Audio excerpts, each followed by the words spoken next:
Hi, this is Dark Journalist. Welcome everyone to this special episode with former Assistant Housing Secretary Catherine Austin Fitts.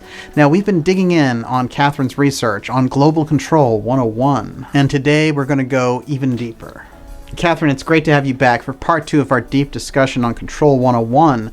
Now, I want to start off here with the fact that there seems to be, even now, over a year after their loss and their bid for the White House, this lingering presence of the Clintons in 2018, and on the other side, hints that the Clinton machine may actually face some indictments in the future. Now, how do you see this all playing it out? And isn't it dangerous for them to be so visible, given their track record? The problem with the Clintons is it's not that they have dirt, it's that they have an encyclopedia level of dirt. Yes. I mean, the challenge of going after the Clintons is, which situation do you want to pick? Yeah. Yeah. Well, it is interesting because you're talking about decades of corruption there. Well, here's the thing. I said this the other day. I've always believed, after more and more got dished out on the Clinton Foundation during the campaign, that it was the HUD money, the money that they started, when money started to go missing from HUD in fiscal 19, in the 90s. Right. I think that was what financed the Clinton Foundation, the Blair Foundation, and Epstein's operation. Wow, that's major. That's my big question mark. How much of there was an accountant who did essentially nothing but HUD business, who ended up being the lead auditor for the Clinton Foundation. When I saw that, I said, uh-oh. Right, it was a bad sign. Well, I can't help but notice the Clinton connection to the CIA version of UFO disclosure we've been seeing recently in the New York Times, with Podesta being involved. What do you think of that? Harry Reid was on my mind right when it happened because of the developments in the Bundy Ranch case. Those were very earth-shattering, and of course Harry Reid was involved. And so I'm wondering, okay, how is this going to lead back to the Clintons? How is it going to lead back to Uranium One? How is it going to lead back to Harry Reid? Was the solar farm he was looking at going to be for one of Warren Buffett's energy companies? Where does this lead? Because, you go back to Buffett and it bounces you right back to Clinton. So, right. So whether it's Uranium One or Buffett, it's like, okay, where's this going? Question mark. And then all of a sudden, Harry Reid's in the New York Times for 22 million contracted UFOs. What's that about? Yeah. Wow. It was kind of like sequitur. You're trying to non sequitur this someplace else. Like Area 51. Well, Harry Reid was the senator from Nevada. And so if you're the senator from Nevada, you're dealing with Area 51 and all this stuff all the way along. Yes. Right. So the black budget is such a significant part of the Nevada economy. And, one of the great hotspots for mortgage fraud, Las Vegas, which is always a sign that you've got black budget going on. So Harry Reid's had to walk. I always say we did a great series, 2-part series. It was called The Deep State and Budget Politics. Right. And basically what I said was, look, we have one budget financing 2 civilizations, and one of those civilizations is secret. Now, being the senator from Nevada, Harry Reid was right smack in the middle of that. Mm-hmm. And I always tell people it's like the father who has one job but 2 families, and one family doesn't know about the other family, and then suddenly they discover, there's another family across town. Right. And the financial problem is we've been financing 2 families out of one check. Yeah. So, yes, well, that is the central issue. And with all that in mind, what should be our best way to approach this new kind of reality? We have 2 choices. We're at a crossroads. We can either bring transparency to what's really going on and saying, okay, why are we financing 2 civilizations out of one budget? And what's this other civilization and how do we integrate it? Or we can double down on Orwell. We can basically go to the ultimate national security police state and basically destroy our civilization and economy trying to keep the secret. Mm-hmm. And that's the question. Interesting. Right, which are we going to do? Huh. I don't like to say this, but, well, it seems like they're favoring the latter for sure. Well, of course, what that looks like. If you've been keeping a secret, imagine being married for 30 years and having to tell your wife that you have another family across town. Yeah. Oh, yeah. That comfortable? I don't think so. Right. So what was I going to tell you? Oh, what the national security state looks like, full on Orwell. You have a chip, and if you don't do what you're told, they turn off your money. Right. Right. That's which the is one. why cryptocurrency is at the heart of what's going on. Well, let's take a look here at some good examples of control. Now, one of the signature accomplishments so far of the Trump administration is the tax bill that he got signed into law. Now, you know politics and you know the economy. What's going on here with his tax bill? So, when we talked about the election, I said that the people who won this election were the people who wanted, I said we had a competition. And there are two ways to look at that competition. One was you had a competition between the people who wanted to sacrifice the United States to keep building empire and the people who are willing to sacrifice the empire to shore up the United States. Okay? Yes. And I believe it was primarily a group in the military and intelligence community who understood that the global empire was overstretched and the risk was too great. And what we were looking at is if we did shift to a multipolar world, if the unipolar empire didn't succeed, military ran the risk of real implosion. And I think one of the challenges facing the military is the whole central banking warfare model, and the currency is way too dependent on force and way too dependent on the military. There's supposed to be a soft revolution card and an economic trade and technology powerhouse to this thing, but that's been weakening as the politics and corruption get worse, and we're putting more and more dependency on the military. And I think the military is saying, wait a minute, we cannot afford to bet the ranch that we pull all of this off. So I think there's an effort to reshore manufacturing and other capacity in behind the oceans, because Fortress America, that's one of our great powers, get a lot less dependent on global long line manufacturing and transportation systems, and use that as a platform to really build space and go into space in a major way. And part of that vision is real oil and gas and food self-sufficiency, because we are, a major food exporter, and now we've become an energy exporter. So I think you had part of that vision was between, you look at Silicon, Hollywood, New York, and DC, people who manage abstract assets versus the people who do the oil and gas, the people who do the food, the people who do the military. So think of it as the abstract versus the concrete. And I think the concrete guys said, risk levels are too great. We've got to reground back in North America and bring the risk levels down a lot. And that was the group that won. Now, I think that was a big shock, and that's a big turn, because what it's saying is financial coup d'etat over, and now we don't need all those lawyers who are good at stealing money. We need engineers who can build real things and make it work. So we don't need to spend $4 billion for Air Force One, because you don't need to spend that much to get a great plane. Right. So the concrete guys are back in charge, and they've got a whole different vision of what makes money and how it makes money. So if you're a real estate developer like Trump is, you don't want crime running around your building, because that can destroy your equity value. If you're pumping out software, you don't care, right? Right. So it's a very different vision of the economics. It's concrete economics versus abstract. So I think that is a very big shift, and we've been going through a process all year long where the financial coup guys forgot that it was a temporary phase. The debt growth model is over. Now, what did Trump need to do? It wasn't really Trump, it was the group behind him, because it's a group. What do they need to do? The first thing they need to do is they need to be able to bring back all that money. Right. That's tax reform. So they need to be able to get it very economic for the big corporations to reshore that money, pay down their debt, and insource a lot back into the United States. The other thing they needed to do was bust the union, but that's what they've been doing for 20 years. So they're in a position, and now with robotics, they don't need a lot of labor for it. Okay, so that's done. The second thing they need to do is secure the borders and get a hold of immigration and get immigration back aligned with what the law says. So you need to run an immigration system that just, starts to reflect what your legal immigration system is supposed to. So they did that. Now, The third thing they need to make it economic for this to happen is they need to get control of healthcare costs.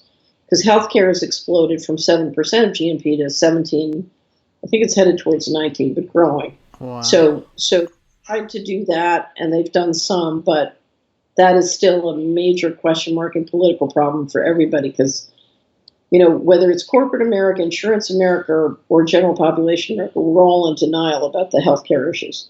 Okay, so they tried to do that, got some of that done with a repeal of the mandate. So now they've got the big pieces they need to start to really reshore. And that means two things. One is the iron fist is coming out of the velvet glove because now you're talking about major money, major corporate interests coming back and getting a lot done fast. Okay? Yeah. So if they need a couple 100,000 acres to do a Silicon Valley North in California, voila, look what happens. So I think that's number one. But the second thing is they now have the biggest, most difficult pieces they need politically to get done what they want to get done, which means you don't have to be so nice about everything now that it's done, except for the fact you have a 2018 election. Mm-hmm.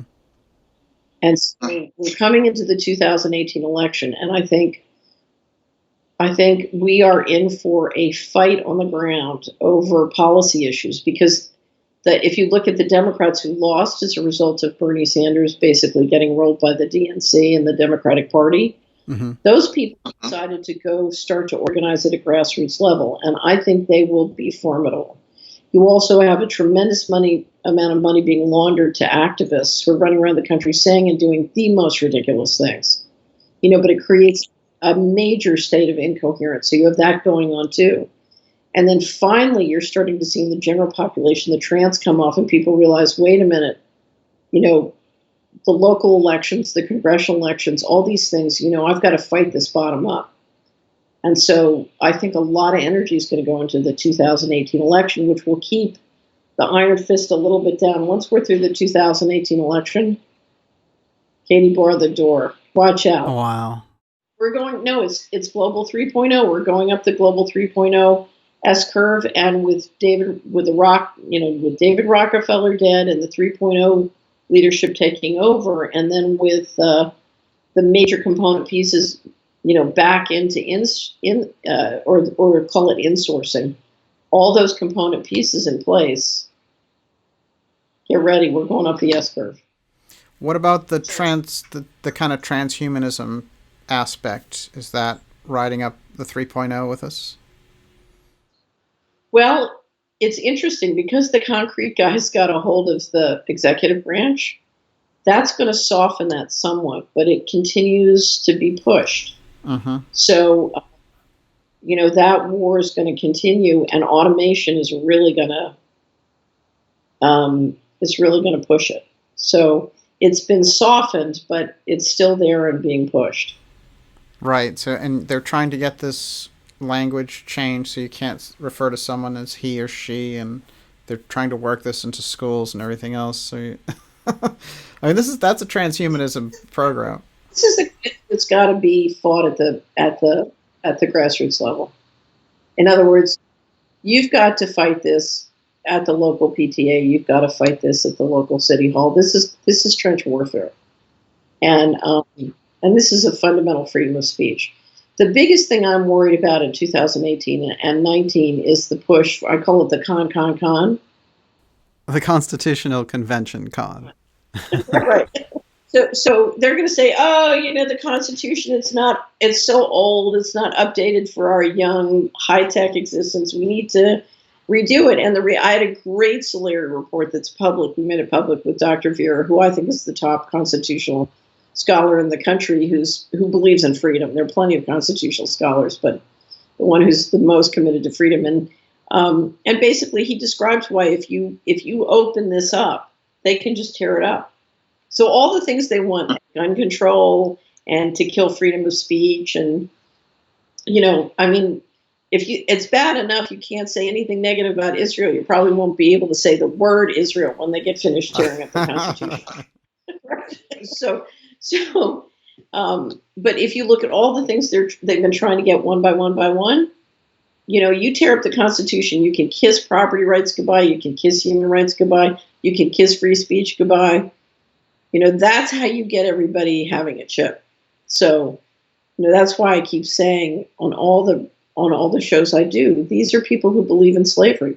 Do not give them an opportunity to rewrite that Constitution. Now, yes, it's been eroded. It's been eroded by the law since 9/11. It's eroded every day in many ways. But right now, as long as it's the law of the land, we have hundreds of millions of people who believe in it as a covenant and who will try and follow it. You take that away, Daniel. You take it away from the formal law, and you're talking about a mess. Yeah, absolutely. Then that's when we move into completely out of control, because the people leading the leadership of Global 3.0 as opposed to the leadership of Global 2.0, the people leading the tech revolution, their attitude is, if I can get away with it, it's good. Mm-hmm. It makes me money and I can get away with it, it's good. Right. Crime that pays. Crime that pays is crime that stays. Now, if you look at what's been going on politically, my guess is, you had the tech revolution on the Clinton side, you had the concrete guys on the side, Goldman Sachs, of course, is playing both sides, but so they end up in the administration. But I think these guys sort of buried the hatchet this summer and made a deal. Uh-huh. And the reality is, if you're the guys who won the election, you've got to make a deal, because you have to run the country. You have to get on about the business.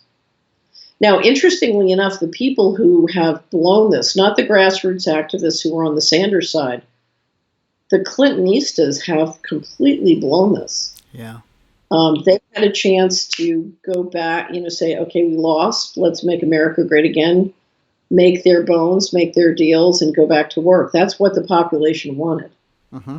And Hillary Clinton has, you wonder what her problem is. She's just, she's made it really attractive. The number one problem both the Republicans and Democrats have coming into this election is, the crowd wants to see the lions eat dirty politicians. Uh-huh. Everybody, the Coliseum wants the lions to eat. They want revenge. So who are they going to throw to the wolves? Well, Clinton keeps making herself up to be more and more attractive to throw to the lions. Yeah. Yeah. So they can't seem to stop. It's fascinating. It's like a weird compulsion to put her out there. Well, it's almost as though they're using 2.0 tactics and they don't understand the game has changed. So the financial year is over.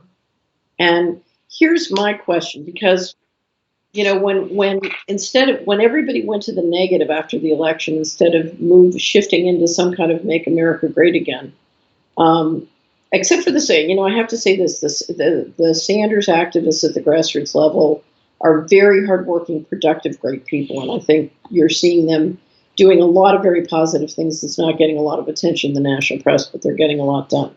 So I think, once the sort of national Democrats went to a very negative place, and you followed out this way, it left sort of the national political scene with no choice but to go to what I call purges. And so we started with sex purges. So now we're doing the sex thing. And part of it is, if you look at the Clintons and how the impeachment played out, the real message in that whole group was sexually anything goes. I mean, you're talking about very perverted sexual habits in that group, and it sort of got worse and worse. And if you read, I was just sitting in the dentist's office reading the latest Time magazine with when you read the stories, you think, oh my God. Yeah. No wonder I moved to Green Valley, Tennessee. Anyway, so we're watching sex purges, and of course, people find that very entertaining. What we haven't seen is shakedown purges. And I think now that they've got tax reform and these other things, you're going to start to see shakedown purges. People who stole tremendous amounts of money, made tremendous amounts of money during the financial coup. And that money didn't go to Area 51. It went into their private bank accounts. It went to their offshore bank accounts. So my question in 2018, are we going to see some purges, and some of them very public, so that they can throw some dirty politicians to the lions? Because, I mean, if you're the Democrats and the Republicans coming into this election, how are you going to prove that there's real accountability in the system? Wow. Yeah. What would you do? Well, I think you make a good point that this is the thing they need to do. I don't think the body politic is going to be satisfied with Martha Stewart this time. I think they need to come up with something bigger. That's a great point. One thing. Hear my Martha Stewart prosecution. Yes, please do. So we come into the bailouts, and there's been massive insider trading, and people are really mad. But the ones who are the most mad are the preachy women.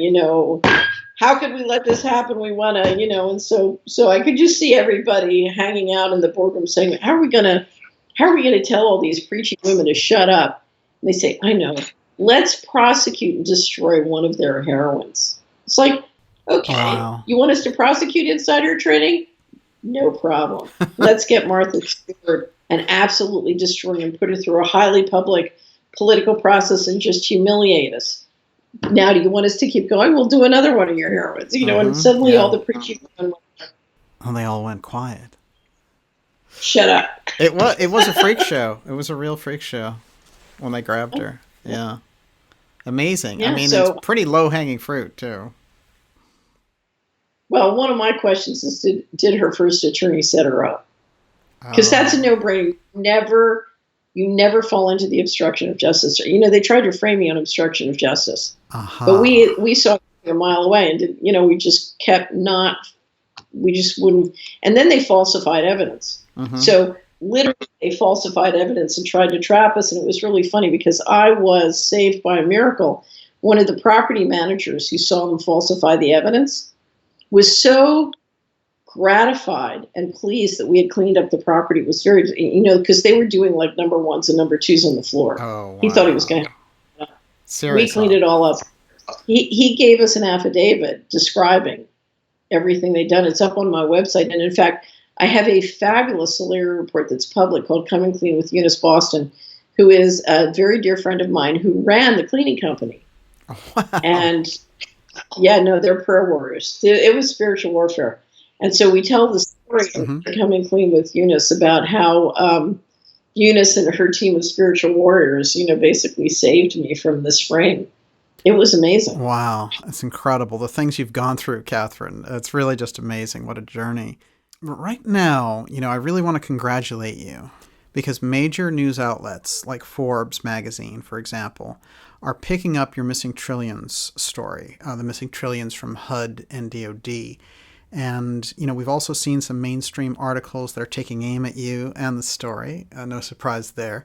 But it seems like they really don't know how to handle you and all the data that you have. No, because I'll tell you what the big thing was, the really big thing. Yes. Dr. Mark Skidmore, who has, Dr. Mark Skidmore is a scholar at Michigan State University. He's a chair in state and local finance and a very serious, capable guy. He heard me talking about the $6.5 trillion missing in fiscal 2015 from DOD and thought I was in error and checked and found out I wasn't, and then came to me and said, would you like some help? And I said, absolutely. At that point, we're up to about 12 trillion in missing money. He and his students did a survey and discovered, they took us up to 21 trillion. And that's a magic number, Danny, because that's more than the outstanding debt of the United States. Right. There's more money missing than there is total debt in the United States. But then the question was, so we published a website with all the documentation so that anybody could jump on and see it. It's missingmoney.solari.com. Well, then it got a variety of different republications, the one you mentioned, and then Michigan State University, the university, came out with a press release, an article on their website talking about how their scholars had discovered this 21 trillion. Wow. And Unbelievable. if you told me a major university of that prestige would do that in the heartland, because here's what you have to understand: the heartland is the place that's punching back, and for scholars in the heartland to do this, and then their university, sort of honor them about it on their own website. That's when it went everywhere. Incredible. It just ricocheted. This is unprecedented, because you've been talking about the missing trillions and the missing money since the late 90s. Since 1999. And it was beautiful because, there's something about, I'm not a scholar, and I love great scholars. There's something about having a scholar and a group of graduate students go carefully, because they're very conscientious, they're very careful, go through thousands of pages of documents. And it was very interesting because Skidmore's a very serious guy. He did an interview on USA Watchdog, which is fabulous. It was a way for the world to meet him and see what a great guy is. Anyway, so I said to him, look, I don't want to publish your report until we have all the Inspector General, DOD, and HUD reports up. That way, if they take the documents down, we will have links and we will not be interrupted. Now, I think he thought I was being a little bit paranoid. Well, after we launch his report and the website, missingmoney.solari.com, lo and behold, the Inspector General reports at both HUD and DOD go offline. Oh, no. So then he starts explaining in these other interviews that, in fact, that happened. And what happens? They put them back online on different URLs and contact us and let us know, oh, we were just reorganizing our websites.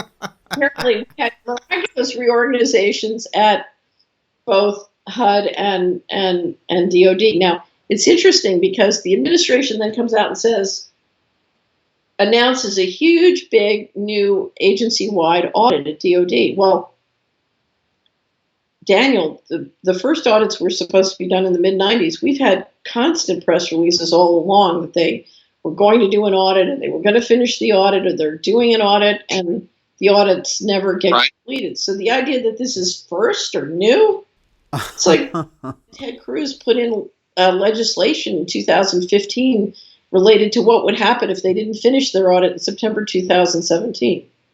Oh, wow. What happened to that audit? Right.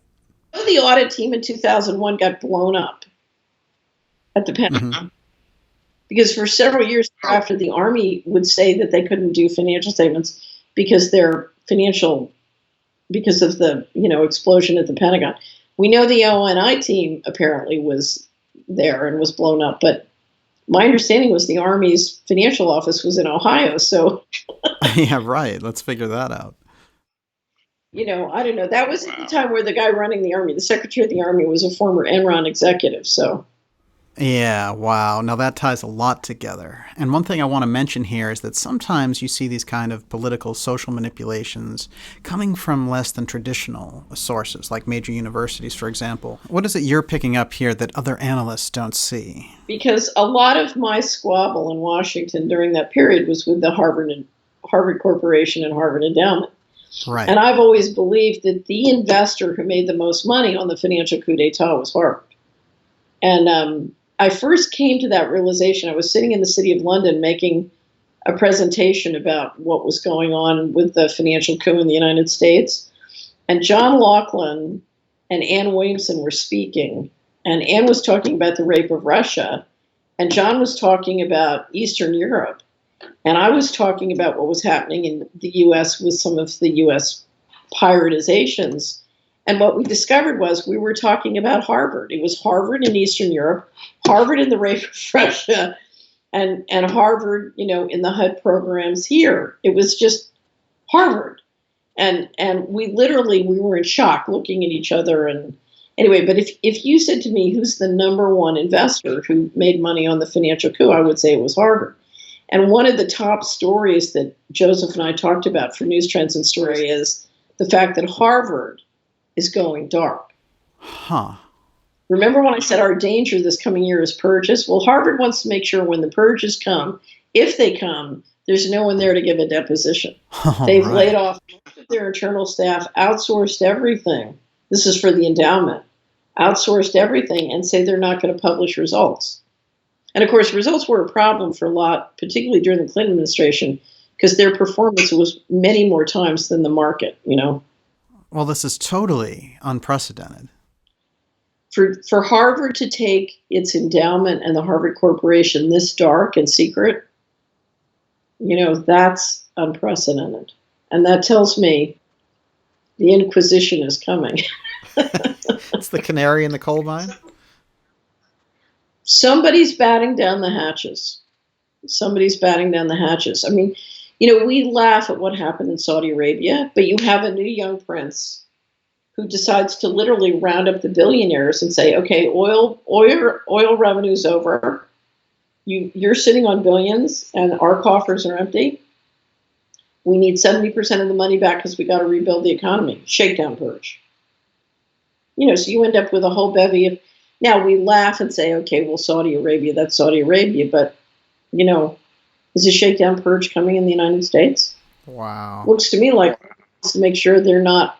Absolutely. It Yeah. goes a lot deeper than anyone can imagine. Now, you did an amazing Solari report on developments in space a couple years ago that was so advanced that the headlines now are just barely catching up to it. Now, you're releasing the Space Economy report, and we're going to do a full show in depth on that in June. And you're looking at aspects that are on the record, like space mining, space tourism, suborbital platform developments, and things like that. Why space? If you're looking at money, you know, you need to. On Wall Street, it was, even if you had very little knowledge, it was always very profitable to get there first. Yeah, right. Exactly. So, you know, the whole idea of the Solari Report is to let you know it while there's still time to do something about it. Right. Actionable intelligence, right? Actionable intelligence. Well, issues like control and space, this is something that you can use. Right. Well, I would say it this way. There's 5 to 10% of the population that wants to know, is willing to master the topic and do something about it. There's 90% who don't want to know. So I'm always very careful. Somebody, you know, will get a new subscriber and says, oh, this is fantastic. We love this. We're going to give this to all your friends. All our friends. I said, no, stop. Not all your friends want to know this. Yeah. You know, so this is, you know, it's kind of like a secret society. Not everybody wants to join. Right. Right. Yeah. Yeah. It's a very Right. kind of potent group. Well, as you said, not everybody wants to put sunglasses on, right? Right. Exactly. The importance of the Control 101 report, dealing with the real issues on the ground, and the new one dealing with space. For me, these are kind of like a match set because the control issues are moving into space, and we've done some major episodes together on the missing trillions. So this all fits the picture together, a larger pattern. These pieces are all related as we see a global control grid being unveiled here and being controlled by a space infrastructure. Now, how do you think an average person sees these issues? Yeah, I said early in the report there are two kinds of people in America: people who are mind controlled and people who are trying to get unmind controlled. Right. Because we all digest a huge amount of this stuff. You know, we're all digesting it. Yeah. No question. Yeah. There's a fantastic list in there, going back to your gun conversation, of countries that gave up their right to bear arms and just a few years later go down a kind of genocidal path. So that's one of the great lists that's in there. There's so many great stats in here, too. And, well, I love stats. You know, I'm a stats person. But I think one of the things that most concerns me, because the gun ownership is a very important issue to me. We did a great Solari report this year on gun ownership. There are countries that have gone to gun control where we haven't ended up with genocide. So Australia is a perfect example. I spent a lot of time in Australia and going back in May. And but the thing I would stress, America is very different. In one, you have a very establishment-supported effort to market narcotics and sort of mortgage fraud and illegal activities throughout the country. So the establishment is financially and the economy is financially dependent on organized crime happening in America. But the other thing is during the 90s, we saw a process whereby SWAT teams were dropped into poor neighborhoods and innocent kids rounded up and the money cut on the public defender's office and basically stuffed into private prisons where they worked to make uniforms for the military. So what you're talking about is a process that is the same process that Hitler used for slave labor camps. Right. You round up innocent people, you put them in slave labor camps where they work for the military, right? Mm-hmm. It's no different. Now, we made it all complicated and fancy and, but if you look at the lawlessness of it and you look at the extent to which tremendous numbers of people in the Washington establishment made money on it and supported it, when you have that kind of culture and ethic in a culture and you take away the right to bear arms, you're talking about a willingness to move in on the general population, which is frightening. Oh, absolutely. And you've developed these themes for 2018 that seem to be capturing the time just perfectly. One of them that I really like is power is an inside job. Really excellent. But you spotlight the weaknesses in the ruling structure also, and why, although they think they can control this globe from a kind of space command grid, that they need to come clean on the ground if they're going to make any progress at all. So you see the government really as completely out of touch. It's a government that is financing it's financing a parallel civilization, and because of that, it has to create this entire mechanism, which is completely in defiance of the law, as we know it to be. So you have an establishment and an enormous financial powerhouse, which you need a tremendous number of lawyers behind attorney-client privilege running in very different ways than it's supposed to be run. You have an official story and the truth, and right. You have an edifice, attorneys, and I mean the way you manage the whole national security state is behind attorney-client privilege. Right. That's how you do it. Right. Yeah. And I think that was particularly evident during the 2016 election when Hillary Clinton called half the country deplorables because they didn't think a career politician like Hillary should be stampeded into the White House by an Orwellian media structure. You have a whole world of people who, whether their physical health, their mental health, their financial health, are being debased steadily, because they're having to finance and make Hillary Clinton rich. So she's in control of the governmental mechanism, and she's using it to debase them in a way that makes her rich. So if you look at why they seem, not attractive or why they seem not intelligent, and you really unpack the reasons why, a lot of it is because she's draining them. Mm-hmm. It's a little bit like if I'm transfusing blood out of you into me, and because of it, you're going white, and I'm making jokes about how white you are. Mm-hmm. It's a little bit, you don't understand that if you're going to be a parasite, you shouldn't laugh at the host. Mm-hmm. Because that's where the food's coming from. And what it said to me is she has lost any concept of how the fundamental economics of her, Hillary Clinton and her syndicate are tapeworms. And, a tapeworm should not laugh at the host because ultimately the host can detoxify the tapeworm. Absolutely, yeah. If you kill the host, you're going to die too. I mean, that's the problem. The people who beat Hillary Clinton in the election didn't want the host to die. Right. They weren't crazy. Right. Because they have to keep the dollar reserve currency going, whether the host dies or not. And frankly, if they have no soldiers, if they have no, on and on and on, if you kill the host, their job becomes not only impossible, risky, and they can die. Amazing. And that whole team seems to have not awoken to the fact that they lost and that's over. I mean, it is very strange the way that they're playing this after a year.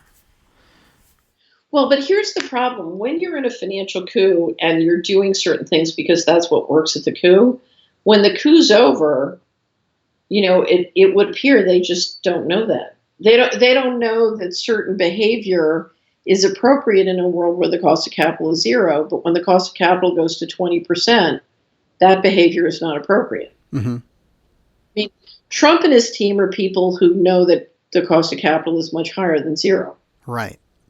And that was the shock. When he first hit the Beltway, there was shock after shock going through the body politic because everybody was operating in a culture where capital isn't real and it's free. So we can afford to spend $250 million policing the transgender bathroom policy in every community in America. Right. Because the cost of capital is zero. It's free. You just print it, right? Right. Where the Trump team's coming in and saying, you know something? The local school board can figure it out themselves. We don't have the time or money.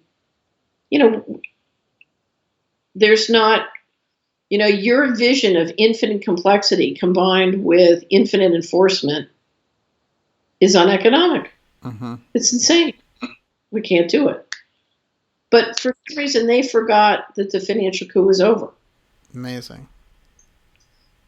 Wow, that's so impressive. The David Stockman was asked about the missing trillions that came up, and he said, "Oh, I wouldn't be surprised about it at all. As a matter of fact, when I was in Washington, we all knew the deep end of the swamp was the Pentagon." David Stockman said that? Yeah. Wow.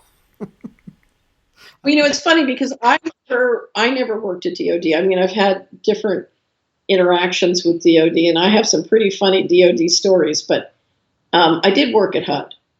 And I know if you look at the state of the civil service, the top civil service was extraordinary. I've never run into the top civil service that wasn't, it's a Mandarin class, and these are some of the most capable people I've ever known or worked with. Extraordinary people. That's why you take somebody like the team around Bill Binney, Kirk Wiebe, Tom Drake. People don't get to the top of the NSA on that trajectory unless they're extraordinary. These are really, that's a Mandarin class. And if you look at who those people were at HUD when I left in 1990 and the systems they had and the resources, Daniel, there is not one reason for, the undocumentable adjustments at HUD should be 1% or less. In fact, they should be zero because they were that good.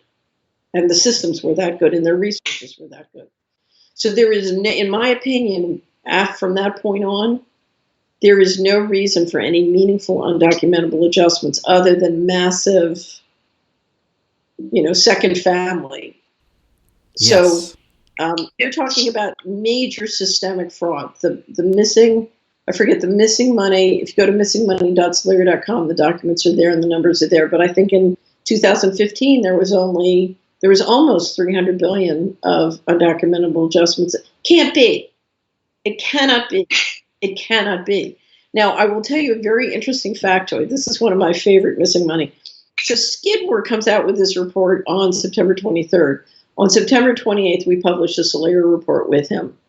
And then a week later, because remember, after the 2015 audit, the lead payment contractor, who's doing lead information systems and payment systems from 98 to 2015, spins their IT division off into a new company that happens to have a lot of contracts on Antarctica. Oh. Okay. But they're out of the corporate liability. Their liability is gone. Right. If you look at Trump's $700 billion budget, Lockheed got 90 new F-35. It has to be at least a $10 billion order. And they're the lead contractor for space. So the Space Corps would be great for them. Okay, so Lockheed, crime that pays. Yes. Okay, but Lockheed's out of the legal liability. They've spun it out, right? But guess who hasn't spun it out? The New York Fed. The New York Fed is the depository for the U.S. government, and their member banks handle the accounts, right? Right. So the New York Fed can't spin their information systems out to a company that does business in Antarctica. Okay, a week after we published the Solari report with Dr. Skidmore, out it comes on Twitter, and I think it was the New York Post, the Fed, the New York Fed, has had a fire. 100 fire trucks called to the New York Fed on a Saturday night. Someone was using an old fireplace at the Fed on a Saturday night. Wow. And it started a fire on the roof. So you wonder, what were they burning at the New York Fed on Saturday night? Wow, that's incredible. Now that really makes you wonder that they needed to destroy this good evidence in a hurry and had to risk being that obvious. Well, but let's get back, because what we're talking about is so big. You know, this is not a scandal. This is a fundamental change in the governance structure. And as you know, the financial coup was a change in control by financial mechanisms. If we're going to deal with this, it has to be. It's not a story. It's how are we going to fundamentally re-engineer our economy and our society? And my vote is we need to come clean, and we need to come clean in a way that leads us to a productive result. So we're on a win-lose relationship with a lot of our leadership. We need to get back into a win-win. And you can't get there, Daniel, without transparency, which is why I think what you are doing with Dark Journalists, what I'm doing with the Solari Report is so important. And it's important to do it in a way where there are no material emissions. So there's a lot of media, but no one wants to touch the really tough stories. So, and that's what you're doing, right? Yes, absolutely. And it's like touching those train tracks that you're talking about. You know, we get in there and we realize that although difficult, we can get our hands on these facts and stories that have been intentionally obscured. And Catherine, you've led the way on this, asking who is in control and how is governance really structured. Just amazing work. The site is Solari.com. Your latest Solari report on the space economy, just incredible. We're going to cover it in depth later in June. And Control 101, the previous report, absolutely crucial information. Right, because our governance system, our governance structure does not have the integrity we need it to have. And the question is, how can we, I think one of the problems is if you look at whoever Mr. Global is, he's managing too much risk. You know, how do we bring the risk down? Yes, that is a powerful question, and we really need to figure that one out. Catherine, it's great to see you, and we'll have you back soon. It's great to talk to you. And we're going to get you back to talk about the space report for sure. Thank you, everyone, for joining me. This is Dark Journalist, and remember to join us at darkjournalist.com. Subscribe now. We have some amazing things coming up for subscribers this summer. Thanks again, Catherine. Bye.